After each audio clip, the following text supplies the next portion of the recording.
Hi, my name is Raj Vancia, and I am one of the TAs for 6440.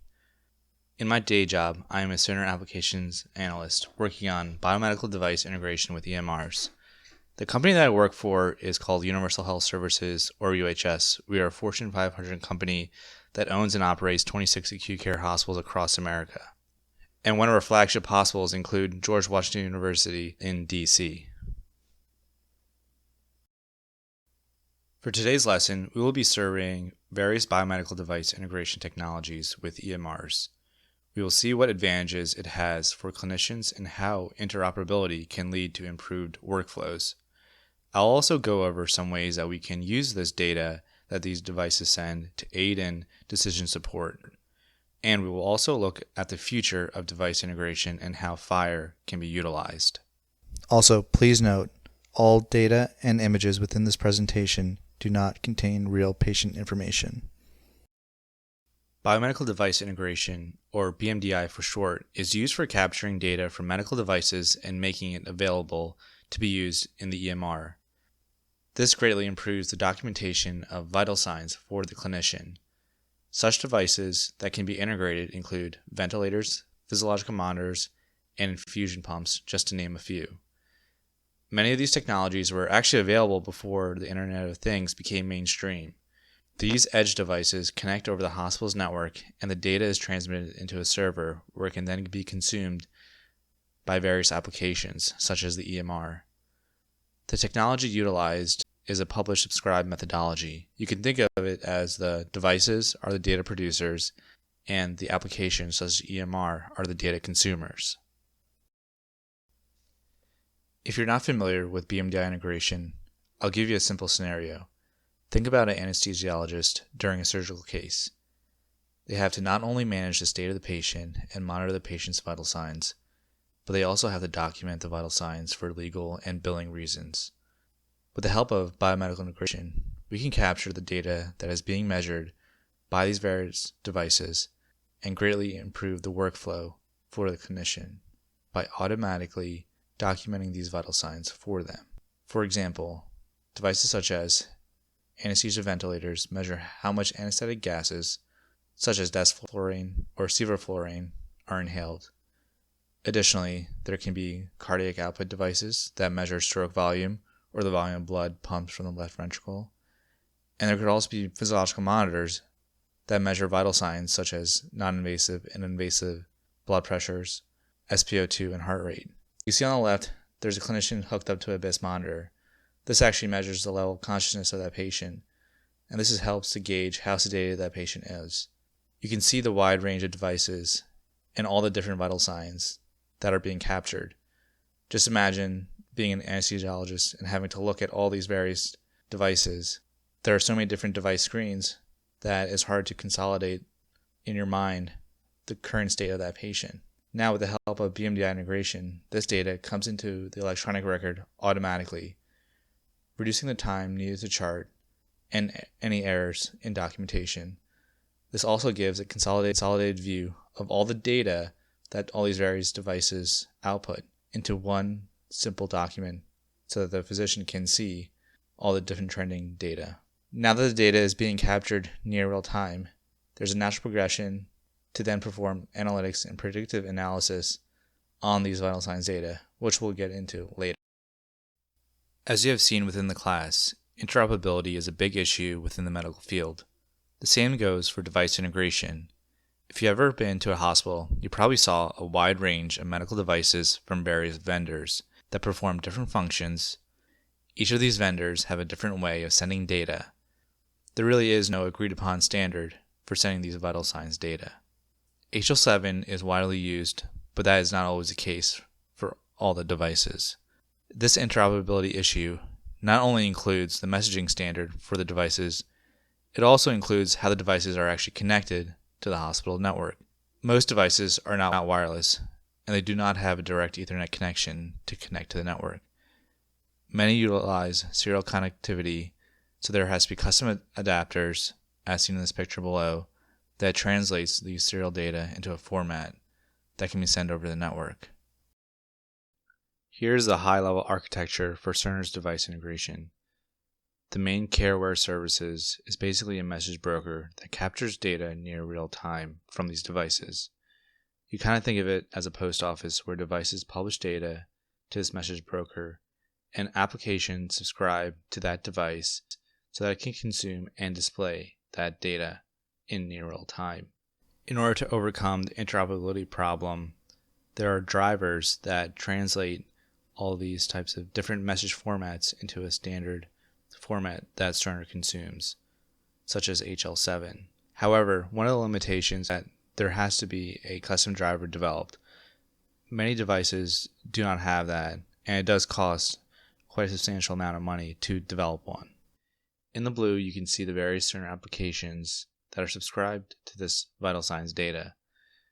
Such applications include a fetal monitoring application and an infusion management application. Here's a basic example of how multiple devices are connected with EMR. Within the facility, there are multiple devices hooked up to that patient. Each of them has their own custom adapter that translates the messages into a custom format. This data is then gathered by a connectivity engine, which kind of acts like a hub that sends the data over the facility's network to Cerner's data center, where vital signs data is stored. With device integration, electronic fetal monitoring connected to the EMR is now possible. This is where clinicians can record waveforms such as uterine contraction and fetal heart rate during a patient's pregnancy. The fetal strip is needed for legal purposes and also helps with trending and pregnancy management. Now that this data is available, it can be consumed by various apps. One app is called Fetaling Plus, which is a mobile application which allows physicians to see these fetal waveforms in real time for their patients that are in labor. This way, physicians can remotely monitor their patients and their fetal strips. It also displays pertinent information such as the medications that were administered, current conditions of that patient, for example, if that patient had diabetes or preeclampsia. It can also provide them with their most current lab data. However, the limitation is that this app is only available to present data from the Cerner EMR. It cannot present the physician if that same patient is in the hospital across the town that uses a different EMR such as Epic. One of the questions is, how can we use FHIR to create an app that displays the same type of data that can be used across various EMRs? Here's a closer view of the fetal monitoring application where a clinician can see the fetal strips for various patients and be alerted if vital sign values are out of range. In this example, the blue waveform is the fetal heart rate, while the purple waveform is the uterine contraction measurements. One of the most common applications is bedside monitor integration.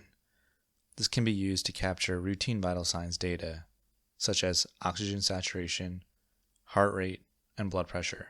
Many of these devices are actually wireless and can be brought from patient to patient. In more critical situations, the patient can be hooked up to continuous monitoring, where vital signs are measured continuously. So instead of the nurse or patient care tech having to write down the vital signs data on a piece of paper, and then maybe 10 minutes later recording that data into the EMR, the vital signs data can now instantly be sent to the EMR to be recorded. This is important for clinical decision support systems because if the data is not inputted into the system in a timely fashion, it will delay the ability for that support system to make an assessment because it doesn't have that latest vital sign data information. Infusion pumps that administer IV medications can also be connected with device integration. Instead of the nurse having to input onto the device the flow rate and the volume onto the infusion pump, it can now be wirelessly programmed from the medication order, reducing human error. The nurse also does not have to calculate how much fluid was administered for a given time. This data is automatically transferred from the device to the EMR. This also helps with billing information and reimbursement because now there's an exact record based on the start and stop time on how much medication was actually administered to that patient. Now that we have all these device integrations, we can do some pretty neat things. One such example is nurse call integrations. These are smartphones where clinicians can call or message one another to communicate with their care teams. One of the interesting things with device integration is that nurses can actually get alerts straight to their smartphones from physiological devices. For example, they can get an alert if a patient is experiencing some sort of arrhythmia, such as VTAC or VFib.